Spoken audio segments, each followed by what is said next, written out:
चेतना का जो यूज करते हो वो आत्मा के संदर्भ में या फिर चेतना, आत्मा, कॉन्शियसनेस में एक ही साथ यूज करता हूँ, साइनोनिमस की तरह यूज करता हूँ, पर्यायवाची की तरह, वो एक ही शब्द है। चेतना, आत्मा, कॉन्शियसनेस, सोल, इनमें मैं कन्फ्यूजन न रखते हुए ये लोगों से भी कहता हूँ एक ही चीज़ है, उसमें बहुत कन्फ्यूज होने की ज़रूरत नहीं। अलग अलग टर्मिनोलॉजी लोगों को उलझा देती, वो एक ही बात है। और कोई बात? एक मतलब जैसे उसको कहते हैं कि परमात्मा को पुकारना क्या है, मतलब वो तो तुमसे भी ज़्यादा पास है, वो खुद ही परमात्मा है, वो अद्वैत वेदांत वाली बात। कहाँ से पुकार रहा है? हाँ, कहाँ से पुकार रहा है? मतलब पुकारना क्या, वो तो खुद ही हो।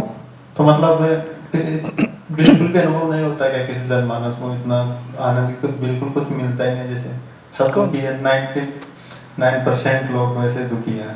जो मनोविज्ञान में जो स्वास्थ्य की परिभाषा है ना, उसके अनुसार तो लगभग एबनॉर्मल है 95% लोग। हर 4 में से एक आदमी एबनॉर्मल है। हाँ, हर 4 में से एक आदमी को क्लिनिकल ट्रीटमेंट की ज़रूरत है। देखिए, ये उनकी कंडीशनिंग और उनकी डेस्टिनी का पार्ट है, और किसी गहरे अर्थ तल पर उनका अपना चुनाव भी है। हम लोगों के चुनाव नहीं बदल सकते। अब अगर देखा जाए लोगों को उस आनंद में पहुंचना है तो हमेशा एक चीज़ ध्यान रखें, जो आनंद नहीं है पहले इसका पता होना भी ज़रूरी है। जिसको मैंने कहा कि यही गेम यही चलता है कि वही चेतना अपने स्रोत से दूर जाके अपने तक लौटती है। अलग अलग शरीर मन से होकर लौटती है, अलग अलग शरीर मन के रूप में, अलग अलग बॉडी माइंड के फॉर्म में। जो नज़दीक आ रहे होते हैं वो ज़्यादा हमको प्रकाशित और ज़्यादा वैसे दिखते हैं, लेकिन काम वही हो रहा है हर जगह। लेकिन वो अनुभव तो आएगा ना। आप कैसे जानोगे? अगर पीस की ही बात हम करें तो पहले अशांति का पता होना चाहिए। अगर आनंद की बात करें तो पहले विषाद का भी पता होना चाहिए। अगर कुछ भी पता नहीं होगा तो वो चेतना अपने अव्यक्त रूप में होगी, अनमैनिफेस्टेड फॉर्म में होगी। अव्यक्त रूप तो है ही उसका, वो अनमैनिफेस्टेड अव्यक्त रूप में लौट जाएगी। लेकिन अव्यक्त रूप से जब एक इंसान पता चलने की, यानी कि उसी कॉन्शियसनेस में एक्सपीरियंस का जो रेंज है वो घटेगी, तो पहले दूर तक उसकी जो विपरीत चीज़ है वो घटे। और ये संसार इसी विपरीत पे खड़ा है, पोलर अपोजिट पे खड़ा है। दोनों रहेंगे, दोनों नहीं होंगे तो एक चीज़ का पता ही नहीं चलेगा। तो इसमें आनंद भी डिपेंड है, इसमें भी साथ बिल्कुल डिपेंड है, उसमें कोई दो राय ही नहीं। वो निर्भर है। जो आज आनंद को अनुभव कर रहा है वो कल विषाद को अनुभव कर चुका है। अपना नहीं किया है तो उसने कम से कम इतनी उसकी प्रज्ञा है, इतनी उसकी तेज सजगता है कि सामने देखकर विषाद को अनुभव कर चुका है। उसके बिना कोई उपाय ही नहीं आनंद को जानने का। दुख के बिना सुख को जानने का कोई उपाय ही नहीं। तो जिसको हम निर्वाण कहते हैं, तो उसमें निर्वाण के अंदर क्या होता है? मोक्ष मिलने के बाद क्या होता है? फिर जन्म नहीं होता है, बोलते हैं कि फिर जन्म आना जाना नहीं होता। मोक्ष वाला कार्ड हम लोग अपने साथ रख लें, अभी उसको खोलें नहीं तो ज़्यादा बेहतर होगा। मुख से कुछ लोग कुछ समझते हैं, कुछ समझते हैं। निर्वाण बुद्ध ने क्वाइन किया था और उन्होंने समझा क्या था?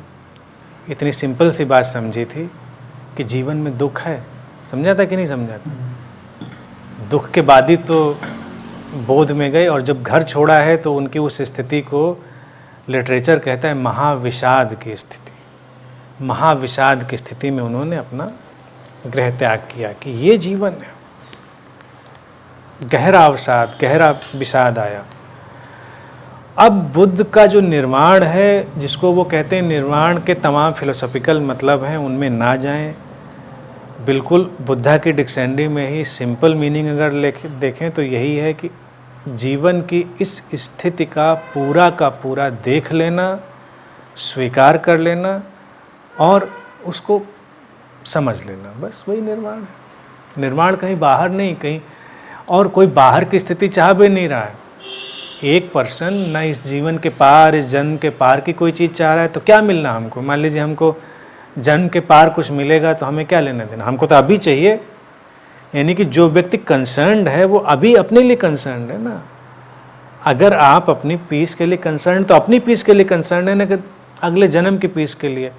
और धर्मों ने इसी में तो नचा दिया आदमी को, अभी करते रहो, अभी परेशानी झेलते रहो, आगे तुमको इसका परिणाम मिलेगा। लेकिन आगे की कोई परवाह नहीं करता। हमको तो अभी इसी जीवन में चाहिए हमको, क्योंकि हमारा दुख तो अभी है, हमारा कंसर्न तो अभी है।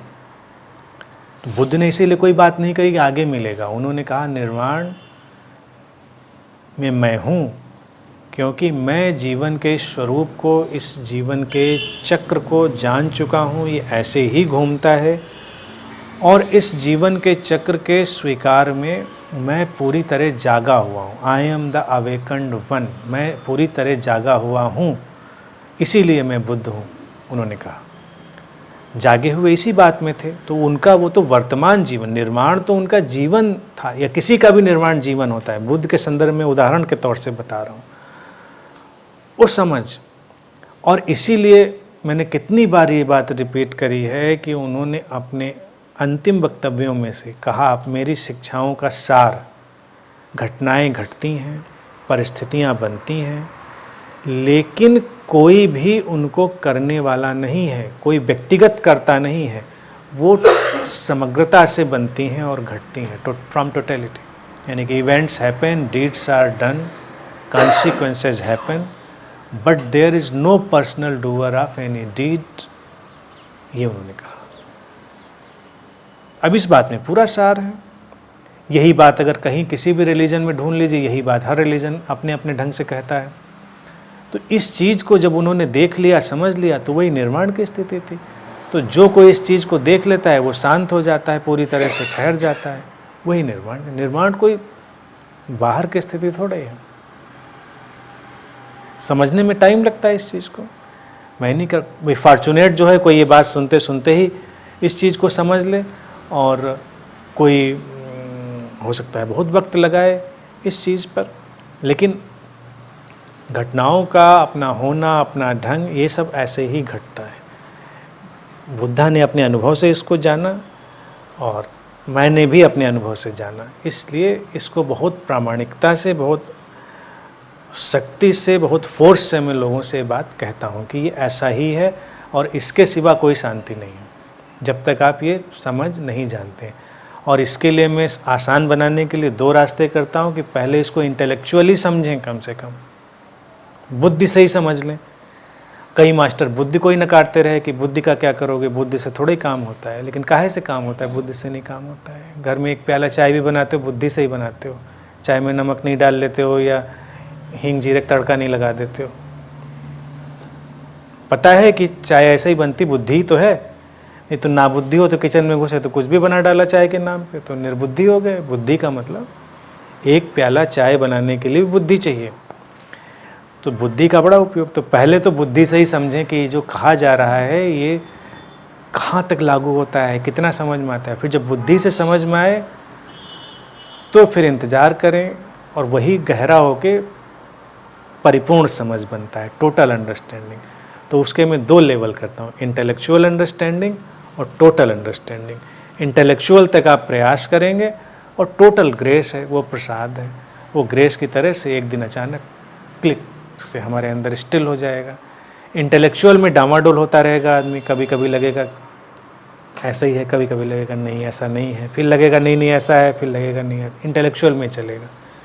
टोटल में लॉक हो गया बस। तो टोटल के लिए कोई कुछ कर नहीं सकता, वो ग्रेस है, वो प्रसाद है। लेकिन इंटेलेक्चुअल के लिए काम कर सकते हैं। ये जो हम लोग बैठे हैं, ये जो सब चल रहा है, जो एक्सप्लोर कर रहे हैं, ध्यान में जा रहे हैं, वो उसी को बढ़ाने, इंटेलेक्चुअल अंडरस्टैंडिंग ही बढ़ा रहे हैं। लेकिन बीच बीच में जो अचानक चीज़ें ग्लिम्सेस के रूप में घटेंगी, वो टोटल के फॉर्म में। यानी कि अभी कोई आंसर मैं तुम्हें दे रहा हूँ, सुन कोई और रहा है, और अचानक उसके अंदर जैसे लगता है कोई बात घूम गई, बिल्कुल खुल गई खिड़की, तो वो टोटल की कोई उसको ग्लिम्स आ गई।